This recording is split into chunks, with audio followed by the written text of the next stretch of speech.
Hello everyone, this is इम्तियाज़ और आप देख रहे हैं मेरा यूट्यूब चैनल इंग्लिश फैकल्टी। तो दोस्तों, आज हम लोग इस वीडियो में टेंस के बारे में पढ़ेंगे और देखते हैं कि टेंस के साथ साथ टाइम के बारे में भी हम टाइम का कंसेप्ट क्या है, टेंस का कंसेप्ट क्या है, आज पूरा का पूरा डिटेल्स में हम लोग इसको देखेंगे कि टाइम क्या होता है और टेंस क्या होता है। तो आज का हमारा चैप्टर है टाइम एंड टेंस। तो आइए शुरू करते हैं। टाइम और टेंस, ये दो शब्द है। टाइम अर्थात समय एंड टेंस आई मीन काल। देखा जाए तो कुछ लोग बोलते हैं कि ये दोनों सेम है, लेकिन ये दोनों सेम नहीं है। इन दोनों में अंतर है और दोनों में रिलेशन भी है। दोनों में डिफरेंस है, लेकिन डिफरेंस होने के बावजूद इन दोनों में कुछ रिलेशन है जो हमें आज यहाँ पे पढ़ना है और इसी रिलेशन और इसी डिफरेंस को इस वीडियो में समझना है। ठीक है। और आज का मेरा वीडियो बनाने का पर्पस यही है कि आज हम लोग इस टाइम और टेंस का जो अंतर होता है, डिफरेंस होता है, इसको एकदम क्लियर कर लें। ठीक है। तो आइए देखते हैं, कुछ फैक्ट जानते हैं। फैक्ट है कि टाइम और टेंस ये दोनों अलग अलग शब्द हैं, बिल्कुल स्वतंत्र शब्द हैं। इन दोनों का ये नहीं कहा जा सकता है कि दूर दूर तक रिश्ता नहीं है। रिश्ता है, लेकिन दोनों अलग हैं। ठीक है। तो रिश्ता क्या है, आइए देखते हैं।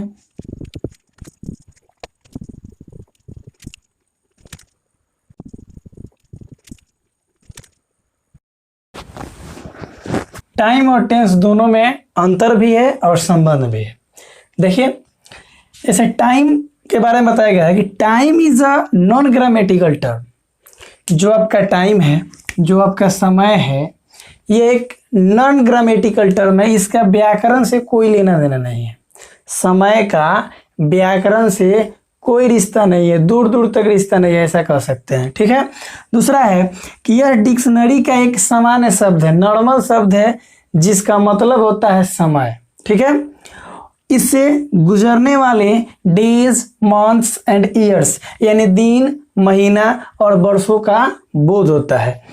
It is a universal concept. यह एक विश्वव्यापी धारणा है।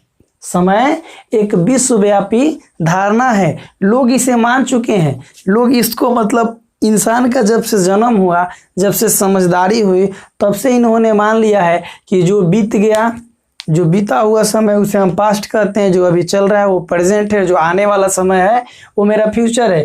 पूरे विश्व ने इसे 3 भागों में बांट डाला है, पास्ट, प्रेजेंट और फ्यूचर में। यह भाषा से स्वतंत्र है। इसको भाषा से कोई लेना देना नहीं है, यानी ना ये लैंग्वेज है ना ही ग्रामर है, यानी कि ना इसको लैंग्वेज से कोई लेन देन है और ना ही ग्रामर से कोई लेन देन है। ये है आपका टाइम। क्या है? टाइम। अगला है टेंस। टेंस क्या कह रहा है कि टेंस एक ग्रामेटिकल टर्म है। टेंस क्या है? टेंस एक ग्रामेटिकल टर्म है, यानी कहने का मतलब टेंस का रिश्ता ग्रामर से जुड़ा हुआ है। यानी टेंस और ग्रामर में गहरी मित्रता है। ठीक है। यह डिक्शनरी का सामान्य शब्द नहीं है। ये जो आपका टेंस है, ये जो शब्द है, ये जो वर्ड है, ये आपके डिक्शनरी का नॉर्मल शब्द नहीं है, नॉर्मल वर्ड नहीं है। इसका कुछ कारण है, कुछ आगे देखिए। यह वर्ब का रूप है जो टाइम बताता है। आगे ना, यह डिक्शनरी का कोई सामान्य रूप नहीं है, सामान्य शब्द नहीं है। यह वर्ब का रूप है जो टाइम बताता है, जो पास्ट, प्रेजेंट तथा फ्यूचर में किसी खास समय या किसी अवधि को दर्शाता है। यानी पास्ट समय में किस पल, किस स्थिति में ये घटना घटा हुआ है, इसके बारे में ये दर्शाता है। कौन दर्शाता है? टेंस दर्शाता है। इसलिए टेंस क्या हुआ? आपका एक ग्रामेटिकल टर्म हुआ। बता रहा है कि टेंस ना तो यूनिवर्सल कंसेप्ट है, यानी टेंस ना ही विश्वव्यापी धारणा है और ना ये भाषा से स्वतंत्र है, यानी ये भाषा से आज़ाद भी नहीं है और यह कोई विश्वव्यापी धारणा यानी कि यूनिवर्सल कंसेप्ट भी नहीं है। ठीक है। जैसे टेंस न तो यूनिवर्सल कॉन्सेप्ट है, टेंस न तो यूनिवर्सल कॉन्सेप्ट है और ना ही भाषा से स्वतंत्र।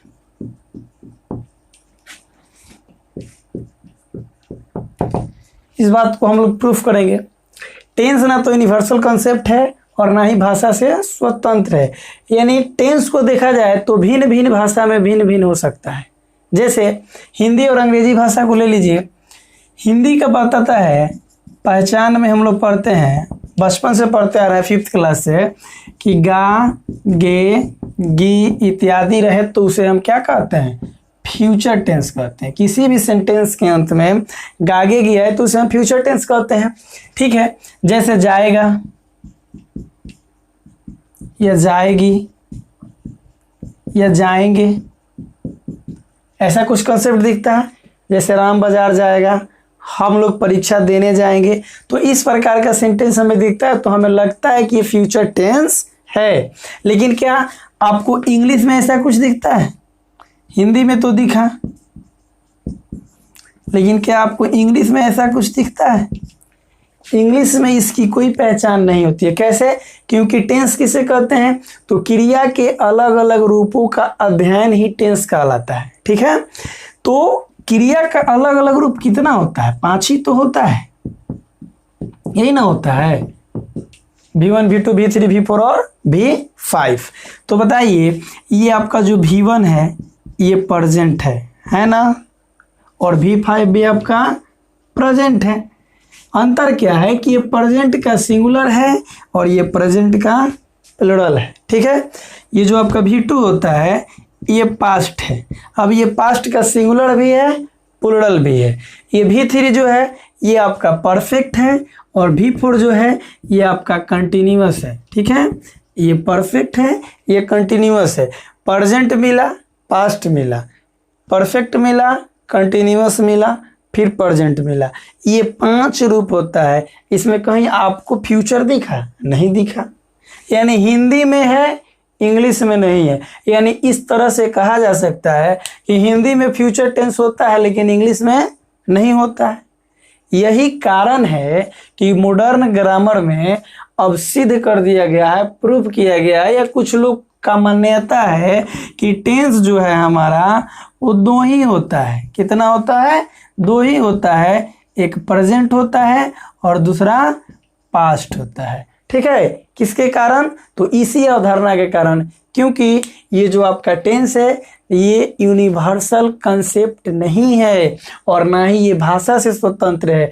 अलग अलग भाषा में अलग अलग अर्थ दे सकता है। ठीक है, तो ये इसका रहस्य है, ये इसका मिस्ट्री है। जानो, अब नहीं जानोगे तो कब जानोगे। सेंटेंस को देखिए, एकदम बारीकी से देखिए और इस सेंटेंस को समझिए और इसके गहराई को समझिए। अगर ये आपको 5 सेंटेंस समझ में आ गया तो समझिए आपका टेंस और टाइम का झमेला बिल्कुल खत्म, क्योंकि इस 5 सेंटेंस से आज आपका टाइम और टेंस का टेंशन ही दूर कर देता हूं। तो आइए देखिए, कह रहा है I am reading a book. I am reading a book, Hindi क्या होगा? मैं एक किताब पढ़ रहा हूं। मैं एक किताब पढ़ रहा हूं। ये क्या कर रहा है? ये प्रेजेंट टेंस है और प्रेजेंट टाइम है। यानी प्रेजेंट टेंस का प्रेजेंट टाइम, यानी यहाँ पे देखो प्रेजेंट टेंस भी है और टाइम भी क्या है? प्रेजेंट है। यानी यहाँ तक तो ठीक है। अभी कहिएगा सर इसमें समानता है, क्योंकि प्रेजेंट टेंस आया तो प्रेजेंट टाइम आया। अगला सेंटेंस देखिए, वी लिव ऑन अर्थ। हम लोग पृथ्वी पे रहते हैं। हम लोग कहाँ रहते हैं? पृथ्वी पे रहते हैं। अब इसका लॉजिक देखिए, इसका कंसेप्ट समझिए। हम लोग पृथ्वी पे रहते हैं तो क्या अभी रहते हैं? इसके पहले आसमान में रहते थे? नहीं ना, इसके पहले भी हम कहाँ थे? पृथ्वी पे थे। अभी भी पृथ्वी पे हैं और आने वाले समय में भी पृथ्वी पर ही रहेंगे। यानी ये जो टेंस है, टेंस किससे पकड़ा जाता है? क्रिया से, वर्ब से। ये जो वर्ब है मेरा प्रेजेंट है। वर्ब मेरा क्या है? प्रेजेंट है, तो इसलिए इसको हम प्रेजेंट टेंस बोले। ठीक है, ये जो मेरा वर्ब है क्या है? प्रेजेंट है, इसलिए मैंने इसे क्या बोला? प्रेजेंट टेंस बोला लेकिन टाइम तीनों हो सकता है मेरे दोस्त, इसको समझो। ये प्रेजेंट टेंस है, एकदम 100%, 110% राइट है, लेकिन ये प्रेजेंट, पास्ट और फ्यूचर तीनों टाइम का बोध कर रहा है, तीनों टाइम का बोध कर रहा है। अतः इससे साबित क्या हो रहा है, इससे प्रूफ हो रहा है कि सेंटेंस किसी भी टेंस का हो सकता है, लेकिन जरूरी नहीं कि जिस टेंस का होगा टाइम भी उसी टेंस का होगा। टाइम तीनों में से किसी का भी हो सकता है, प्रेजेंट टाइम भी हो सकता है, पास्ट भी हो सकता है और फ्यूचर भी हो सकता है। इसलिए टेंस की और टाइम की बारीकियों को समझिए। आइए देखिए इस दोनों सेंटेंस को देखिए, ध्यान से देखिएगा। She is reading a story. She is reading a story. वह एक क्या पढ़ रही है, कहानी पढ़ रही है।